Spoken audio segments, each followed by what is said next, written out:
আসসালামু আলাইকুম, আমি নুসরাত জাহান জেরিন। আমি ইগনাইট গ্লোবাল ফাউন্ডেশনের fundraising and grant management officer পদে আছি। আসসালামু আলাইকুম, আমি মোহাম্মদ হোসেন আমর বলছি ইগনাইট গ্লোবাল ফাউন্ডেশন থেকে। আমি ইগনাইটে fundraising and grants management intern হিসেবে আছি।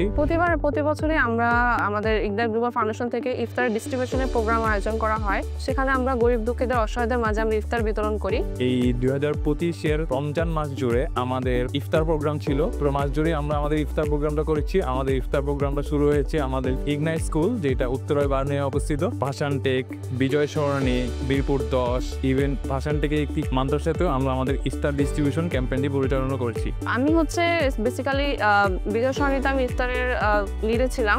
তো সেখানে আমি যারা ফুল বিক্রি করতো, যারা ওখানে ভিক্ষা করতো এবং যারা এখানে পানি বিক্রি করতো, তাদেরকে আমি ইফতার বিতরণ করেছি। ইগনাইট গ্লোবাল ফাউন্ডেশনের ইফতার ডিস্ট্রিবিউশন ক্যাম্পেইনের মাধ্যমে সমাজের অসহায় এবং দরিদ্র অথবা পিছিয়ে পড়া জনগোষ্ঠীর মাঝে আমি নিজে কিছু করতে পেরেছি। তাদের জন্য একবেলা ভালো খাবারের ব্যবস্থা করতে পেরেছি। সেজন্য আমি নিজে খুবই গর্বিত মনে করছি এবং এর জন্য আমি নিজে প্রাণপণে খুশি। ধন্যবাদ।